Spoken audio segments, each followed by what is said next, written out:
24장, 25장, 26장, 27장을 보면 24장에서 심판과 천년왕국의 도래에 대해서 큰 그림을 그려주시고, 그 다음에 이제 천년왕국이 도래하게 되면은 25장에서는 그것을 찬양하는 그런 내용이 이제 들어있고, 26장에서는 그 천년왕국 때 그 첫째 부활이 일어날 것을 말씀을 하고 있고, 그 다음에 27장에서는 사탄에 대한 어떤 심판, 그리고 이스라엘 민족에 대한 어떤 그 회복, 이런 부분들을 말씀을 하고 있습니다. 그래서 24장이 하나의 어떤 그 큰 그림이라고 보면 25, 26, 27은 거기에 딸려 있는 그런 그 후속 예언이다, 이렇게 볼 수가 있겠습니다. 그래서 우선 24장을 조금 자세하게 보고 나머지는 개략적으로 이렇게 보도록 그렇게 해보겠습니다. 우선 24장 1절부터 잠깐 보겠습니다.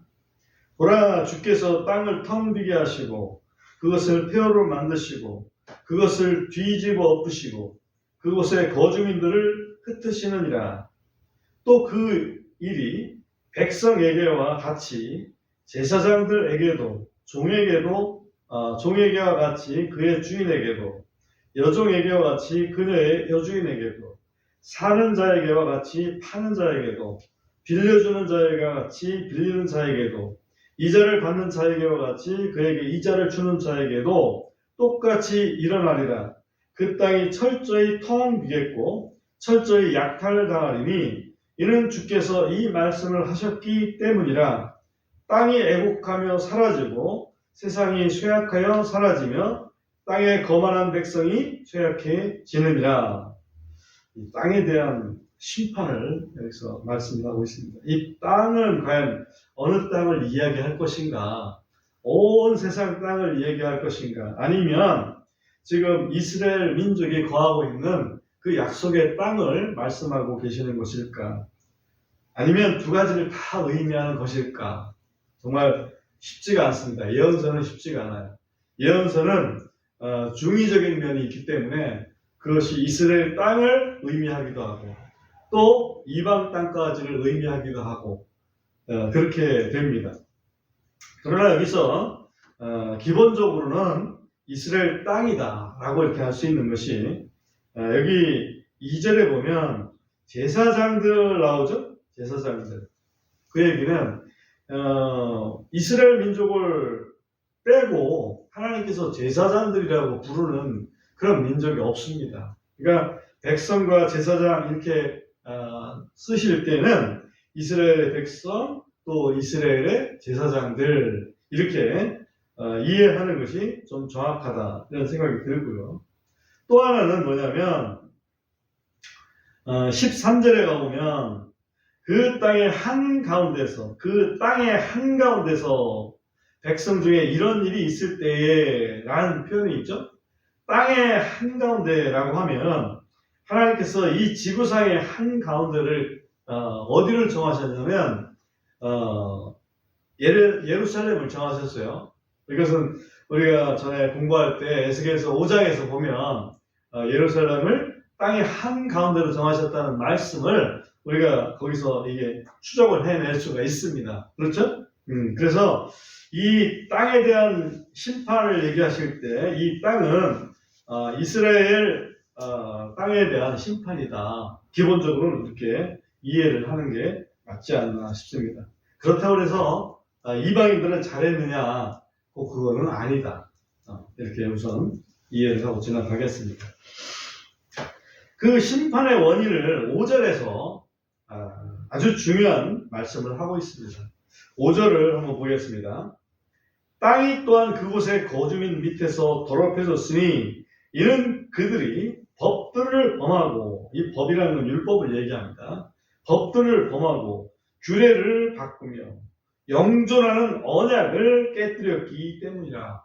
영존하는 언약, 규례, 법, 이것은 전부 이스라엘 민족에게 이렇게 주신 그런 내용입니다. 그렇기 때문에 역시 이것도 이스라엘 민족에 대한 심판의 내용이다 볼 수 있겠고, 또 이스라엘 민족이 세 가지를 여기서 잘못했다는 것을 말씀을 하고 있습니다. 세 가지가 뭐냐? 하나는 법을 범하는 거, 이걸 범법이라고 합니다. 범법.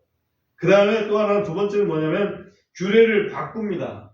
이거를 나는 어떤 표현을 쓰고 싶었냐면 변개다, 이렇게 법을 바꾸니까 변개했다, 이렇게 볼 수 있고요.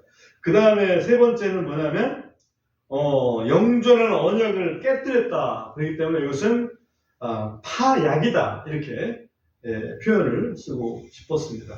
그래서 제일 처음에는 범법, 그 다음에는 변개, 그 다음에는 파약. 그럼 범법이라는 건 뭐냐? 우리가 잘못했는지 안 했는지 이렇게 법이 기준이 있다 이거죠. 기준이 있어. 그래서 그 기준을 넘어가면 죄를 진 거야. 기준을 안 넘어가면 죄를 안 진 거고. 그런데 뭐라고 얘기를 하냐면 처음에는 법을 범했습니다. 근데 규례를 바꿔버려요. 이건 무슨 얘기일까요? 죄의 기준을 바꿔버리는 거야. 나는 이걸 넘어가면 죄인데 기준을 여기다 넣어버려. 그럼 옛날 같으면 죄지만 지금은 죄가 아니라고 할 수 있겠죠? 예를 들면 어떤 게 있을까요? 예수님께서 오셨을 때 바리새인들이 예수님한테 왜 당신네 제자들은 안식일 날 하지 못할 일을 하고 있습니까? 라고 이렇게 아주 비판을 했습니다. 그때 예수님께서 말씀하신 부분이 있습니다. 뭐냐면 너희는 너희 전통으로 하나님의 법을 어기고 있다. 그런 말씀하시죠? 전통으로 법을 어겨요. 예를 들면 코르반이라고 하는 거죠.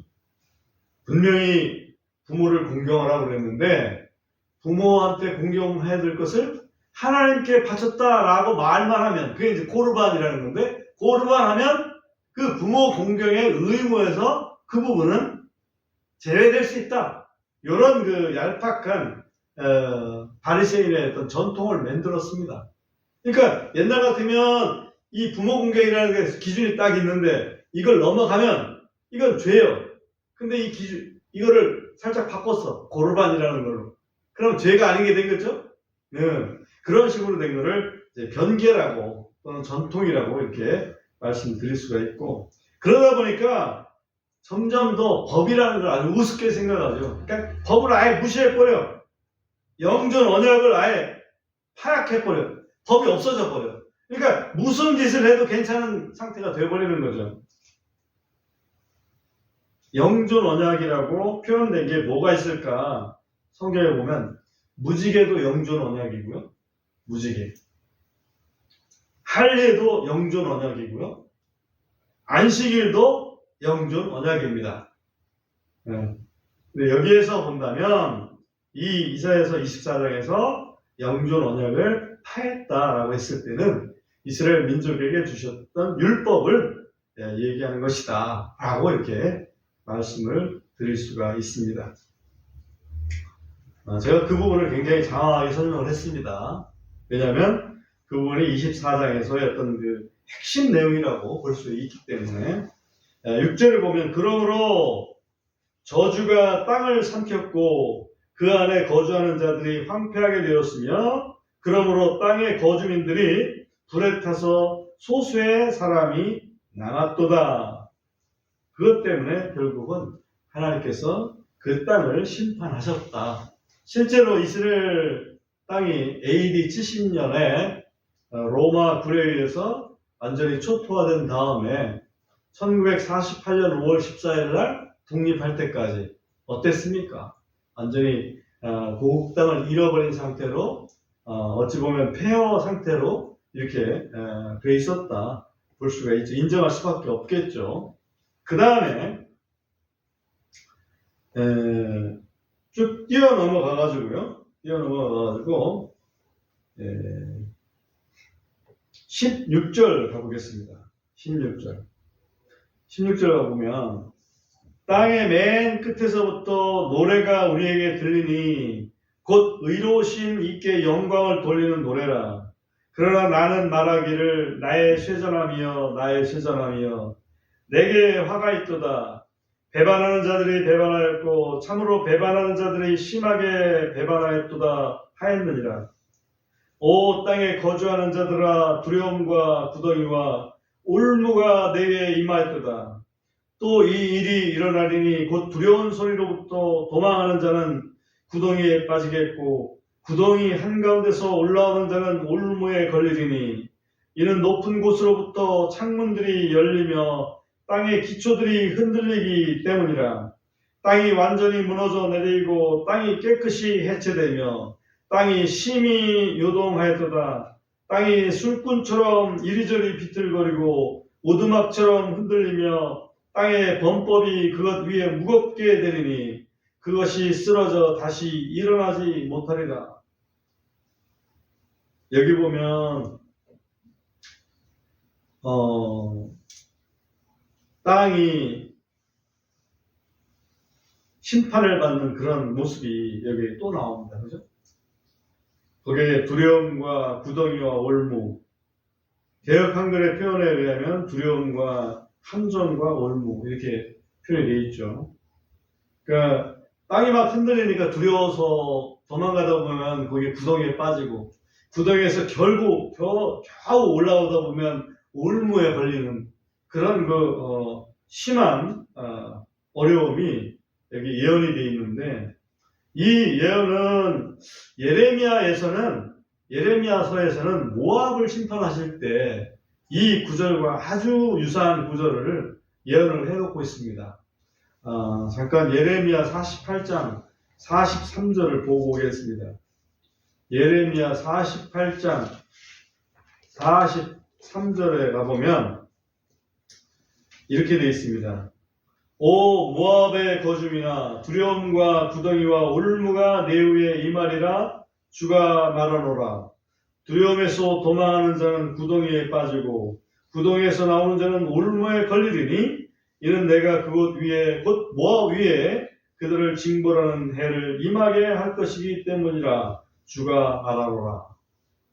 모압이란 말고는 다 똑같죠? 그래서 모압에 대한 어떤 심판도 있지만 여기에서는 역시 그 이스라엘 민족에 대한 어떤 그 심판이 거기에 환란이 있다. 끝에 환란이 있고 그리고 그 환란 후에 주님께서 통치하시는 그런 시대가 온다. 왜? 이스라엘 민족이 회개할 거기 때문에. 그러니까 지금 사실 이스라엘 민족이 그리스도를 아직도 인정하지 않고 있지 않습니까? 예수님을 그리스도로 인정하지 않고 있습니다. 그래서 어려움 속에 계속 있는 거죠. 그리고 7년 대환란을 다른 말로는 야곱의 환란이라고 얘기를 합니다. 그 얘기는 온 세상에 임하는 환란이 있지만은 사실은 그 이스라엘 민족이 극심하게 더 어려움을 당하게 되는 그런 부분이 7년 대환란입니다. 그러니까 그때 이스라엘 민족이 중간에 민족적인 회개를 하고 예수님을 그리스도로 받아들이는 일이 중간에 나오죠. 3년 반 후에. 그런 장면을 생각하면서 이것을 이해하면 조금 더 이해가 될 겁니다. 그리고 나서 21절에 보면 또 그날에 이 일이 일어나리니 곧 주께서 높은 곳에 있는 높은 자들의 군대, 하늘 군대죠. 땅 위에 있는 땅의 왕들을 벌하시리라. 이것은 언제를 얘기할까라고 본다면 아마겟돈 전쟁 그때를 이야기한다 이렇게 볼 수가 있습니다. 아마겟돈 전쟁에서는 적그리스도를 중심으로 해서 세계의 군대가 이스라엘 향해서 물려오지 않습니까? 그렇기 때문에 여기 높은 곳에 있는 높은 자들의 군대 이것은 적그리스도의 군대를 얘기하고 땅 위에 있는 땅의 왕들은 적그리스도가 동하는 세상의 열방 왕들을 여기서 이야기한다. 그래서 아마겟돈 전쟁 때를 여기서 묘사를 한다. 22절을 보면 그들은 죄수들이 구덩이 속에 모아진 것 같이 그들이 함께 모아져서 감옥 속에 갇히겠고 여러 날 뒤에 벌을 받으리라. 23절 그때 달이 당황하게 되고 해가 부끄러워하리니 만군의 주께서 시온산과 예루살렘에서 그리고 자신의 원로들 앞에서 영광스럽게 통치하시리라. 천년왕국이 그리스도로 말미암아서 이루어지는 모습을 여기서 보여주고 있다. 그렇게 되면 25장에서는 막 하나님을 찬양하겠죠? 그래서 25장에 보면 작은 소제목으로 하나님께 대한 찬양 이렇게 되어 있습니다. 그래서 1절 보면 오 주여 주는 나의 하나님이시니이다. 내가 주를 높이고 주의 이름을 찬양하리니 이는 주께서 놀라운 일들을 행하셨기 때문이니이다. 주께서 옛적에 정하신 주의 계획들은 신실함과 진리니이다. 그래서 25장 찬양의 그 이유가 놀라운 일들을 행하셨기 때문이다. 놀라운 일은 이스라엘 민족을 보면 두 가지가 있습니다. 하나는 이스라엘 민족을 없애려고 공격하려고 했던 그런 열방에 대해서 심판하시고 또 이스라엘은 구원해내시는 그런 그 두 가지 일이 놀라운 일이라고 이렇게 볼 수가 있습니다. 근데 그 놀라운 일은 어떤 것을 통해서 하셨냐 보면 그리스도의 대속의 은혜를 가지고서 놀라운 일을 행하셨습니다. 하나님은 사랑의 하나님이시면서 동시에 거룩하신 하나님이십니다. 그죠? 사랑의 하나님으로 보면 죄를 용서하셔야만 됩니다. 근데 거룩하신 하나님으로 보면 죄를 심판하셔야만 되는 거죠. 그래서 이스라엘 민족이 죄를 져서 그거를 심판하셔야만 되는데 그 민족적인 회개를 하실 때 그 죄를 용서하시고 이스라엘 민족을 다시 한번 구원하시는 그 근거는 그리스도의 대속이다. 이것이 바로 어찌 보면 하나님의 해법인데 역설적 해법이다. 이렇게 볼 수 있죠. 왜? 하나님은 사랑의 하나님이시기도 하지만 거룩하신 하나님이라서 죄를 용서를 하시기도 하지만 죄를 심판하셔야 되는데 그럼 그 문제를 어떻게 해결할 것이냐. 하나님이신 하나님의 아들 예수 그리스도를 인간의 몸으로 보내셔서 인류의 모든 죄악을 대신 담당하게 하는 그런 그 대속이라고 하는 해법으로 이 문제를 해결을 하신다. 그 25장 8절에 가보면 25장 8절에 가보면 이런 말씀이 있습니다. 7절 8절에 보면 7절부터 보겠습니다. 또 그분께서 이 산에서 모든 백성을 덮은 덮개의 표면과 모든 민족들을 위해 펼쳐진 베일을 없애시리라. 그분께서 승리 안에서 사망을 삼키시리라. 주 하나님께서 모든 얼굴에서 눈물을 닦아내시며 자신의 백성에 대한 책망을 온 땅에서 제거하시리라. 이는 주께서 그것을 말씀하셨기 때문이라. 여기 7절에 보면 특별히 베일이라는 단어가 등장을 합니다. 베일, 7절에 보면 펼쳐진 베일을 없애시리라. 그렇죠? 8절에 보면 또 책망을 온 땅에서 제거하시리라. 7절은 베일을 없애고 8절은 책망을 없앱니다. 결국은 베일이나 책망이나 같은 어떤 부류다. 베일이라는 것은 뭔가 이렇게 가려서 인간이 직접 눈으로 볼 수 없게 만드는 게 베일이잖아요. 대표적인 예가 뭡니까? 모세가 40일간 금식을 하고 호렙산에 시내산에 들어가서 하나님 말씀을 받고 내려오는데 모세 얼굴이 너무나 밝아가지고 빛이 나가지고 사람들이 도저히 무서워서 쳐다볼 수가 없어요. 그래서 모세가 얼굴을 가리는 그런 그 베일을 쓰게 됩니다. 이게 베일이에요, 소위. 근데 고린도후서에 보면 모세의 얼굴을 가렸던 베일은 그리스도 안에서 없어질 것이다. 이렇게 말씀을 하고 있습니다. 무슨 뜻일까? 그 베일이 어떤 의미가 있길래? 다시 말하면 하나님의 영광의 빛과 인간의 그 죄의 상태가 이렇게 분리가 돼가지고, 그죠? 하나님의 영광 상태를 인간의 죄인이 이렇게 직접 바라볼 수 없게 되는 그런 모습을 보여주고 있는 건데, 그건 마치 성소와 지성소를 가리고 있는 그 휘장과도 같습니다. 휘장도 베일이죠. 근데 예수님께서 십자가에서 죽으실 때 그때 베일이, 그 휘장이 위로부터 아래로 두 동강이 났습니다. 그래서 지성소를 가리고 있던 베일이 완전히 열렸죠. 마가복음에 보면 위로부터 아래로 찢어져서 열렸다 이렇게 되어 있습니다. 히브리서 10장 20절을 보고 오겠습니다. 히브리서 10장 20절.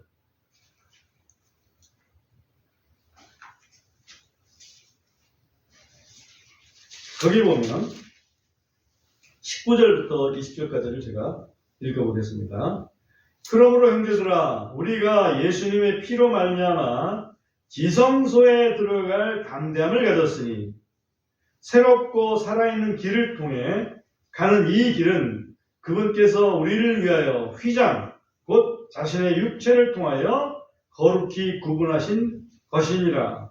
지성소에 딱 가림막고 있던 그 휘장이 예수 그리스도의 육체를 상징하는데, 그 예수 그리스도의 육체가 죄를 짊어지고 그 숨을 거두시는 순간 그 휘장이 완전히 찢어져서 지성소로 들어갈 수 있는 그 길이 열렸죠.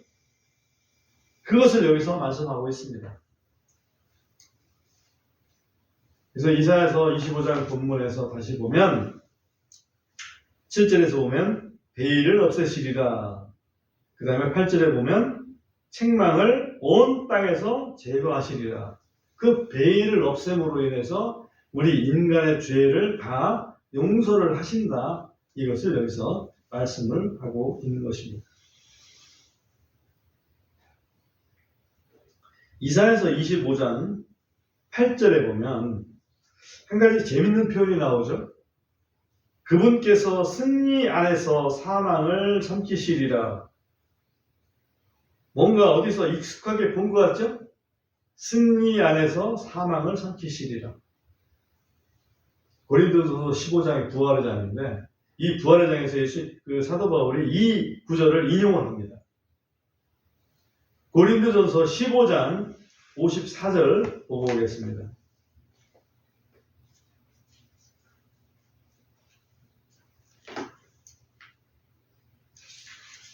고린도전서 15장 54절에 보면 이렇게 되어 있습니다. 그리하여 이 썩을 것이 썩지 아니함을 입고 이 죽을 것이 죽지 아니함을 입을 그때에 기록된 말씀이 성취되리니 사망이 승리 안에서 삼켜졌도다 하신 것이라. 이 기록된 말씀은 바로 이사야서 오늘 봤던 25장 8절 앞부분에 있는 말씀을 얘기합니다. 그래서 이사야서 25장 앞부분 그분께서 승리 안에서 사망을 삼키시리라. 이 말은 부활 안에서, 승리는 이 부활이죠. 부활로 결국 승리하잖아요. 온 죄를 다 짊어지고 대속의 죽음을 죽으셨어요. 그렇지만 그 죽음으로 끝난 게 아니라 그 죽음을 이기고 부활하셨다 이거지. 그래야 완성이 되는 거지.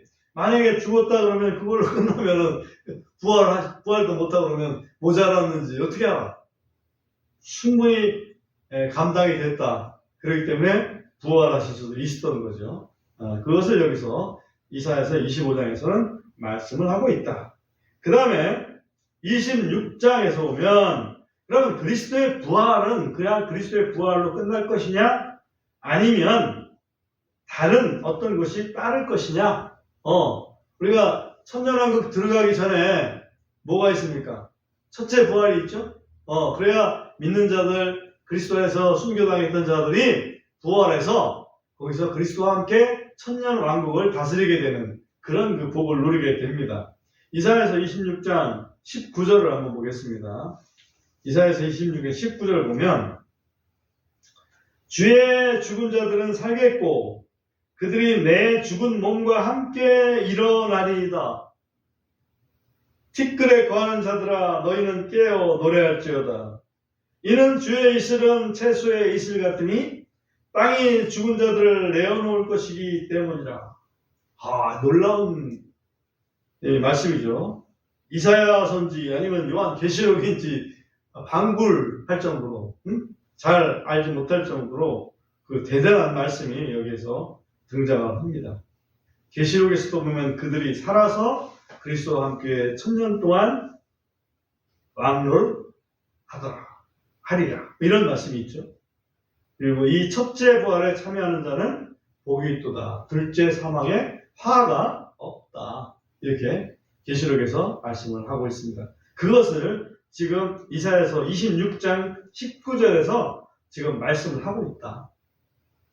그러니까 26장은 구원의 노래라고 이렇게 소제목이 잡혀 있지 않습니까?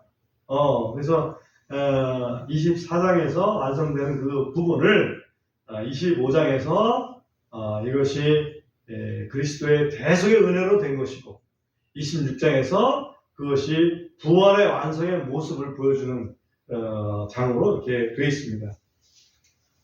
그러면 이제 마지막으로 이제 27장을 봐야 되겠죠? 마지막으로 27장을 보면 27장에 또 재미난 게 하나 있습니다. 1절 보시면 그날에 주께서 그분의 매섭고 크고 강한 칼로 꿰뚫는 뱀 리워야단 곧 그 구부러진 뱀 리워야단을 벌하시며 또 그분께서 바다에 있는 용을 죽이시리라. 리워야단, 용, 뱀 누구를 얘기합니까? 사탄이죠? 그렇습니다. 우리가 알지만 천년왕국 바로 들어가기 직전에 이 사탄을 잡아서 결박해서 어디다가 쳐넣습니까? 무저갱에다가 1000년 동안 결박하죠. 그것을 여기서 보여주고 있습니다. 리워야단, 구부러진 뱀, 용, 이것을 죽이시리라 이렇게 표현했는데 그 당시로 보면 거의 뭐 죽음이나 마찬가지죠. 천년왕국 끝난 다음에 결국은 그 사탄을 풀어서 주지만 그 사탄을 다시 한번 어디다가 심판하십니까? 불포수에다가 심판하게 되는 거죠. 그러니까 그것을 여기서 보여주고 있다. 그 다음에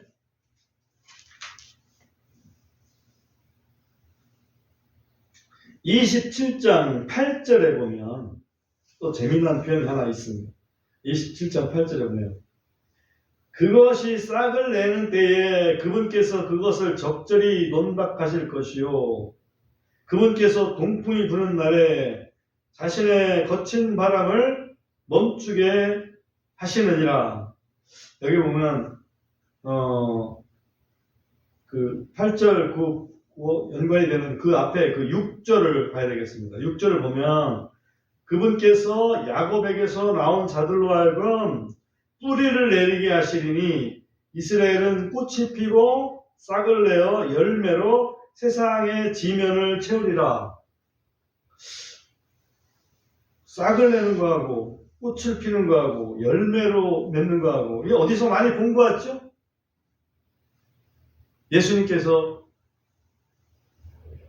마지막 때를 말씀하시면서 무화과 나무가 여려지고 또 잎을 내면 여름이 가까운 줄을 아나니. 그렇죠? 여기서 보면 바로 그런 현상을 얘기합니다. 그러니까 이스라엘 나라가 싹이 나는 것, 꽃이 피고 싹이 났다. 이 말은 이스라엘이 이 마지막 시대에 독립할 것을 이렇게 회복될 것을 말씀하시는 그런 장면이지 않습니까? 그래서 1948년 5월 14일 날 이스라엘이 독립국가가 되죠. 이스라엘 독립국가가 되지만 아직도 유대 민족들 중에서 못 돌아온 민족이 수백만 명 됩니다. 그러니까 지금도 돌아오고 있는 거죠. 완전히 돌아오지 않았습니다. 그래서 27장 12절에 보시면 오 너희 이스라엘 자손들아 또 그날에 이 일이 일어나리니 곧 주께서 강의 수로로부터 이집트의 시내에 이르기까지 치시고 너희를 하나씩 모으시리라. 또 그날에 이 일이 일어나리니 곧 큰 나팔 소리가 울리고 아시리아 땅에서 멸망당하게 된 자들과 이집트에서 쫓겨난 자들이 와서 예루살렘의 거룩한 산에서 주께 경배하리라. 이스라엘의 회복을 여기서 말씀을 하고 있습니다.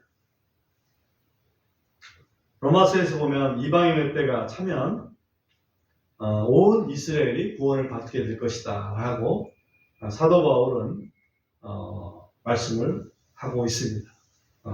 바로 이사야서에 이미 예언되어 있는 그런 부분이 성취되는 그런 장면이다 볼 수가 있습니다. 예언은 중의적이기 때문에 이 말씀이 전에 그 바벨론에서 돌아온 이스라엘을 말하는 거 아니냐라고 이렇게 따질 수도 있습니다. 그러나 그 따지는 것은 따질 수 있죠. 그걸 의미할 수도 있지만 완성이라는 측면에서는 완성이 아니고 이제 마지막 때에 완성될 것을 보여주시는 것이다. 마지막 때에 하나님은 땅을 심판하실 것이고 또 마귀를 멸하시고 시온산을 회복시켜 주실 것입니다. 우리가 봤지만 하나님께서 심판하시는 원인은 법을 범하고 또 법을 바꾸고 법을 아예 없애버리고 하는 이런 죄 때문에 하나님께서는 심판을 하시게 되고 그 심판받은 사람들을 하나님께서 약속 때문에 회복시키시죠. 사랑 때문에 사실 회복시키는데 그 회복의 근거는 놀랍게도 예수님의 십자가의 죽음과 부활, 대속의 은혜다 하는 것을 우리는 이 성경을 통해서 알 수가 있습니다. 아직 이 땅의 심판 전입니다. 그죠? 다 완성된 심판이 아닙니다. 아직 회복도 아닙니다. 문제는 그 마지막 시대가 착각 다가오고 있다. 우리가 해야 될 일은 시간이 얼마 남지 않은 것을 알았으면 우리는 복음을 어떻게든지 아직 모르는 사람들에게 이렇게 설명해야 될 그런 책임이 있다.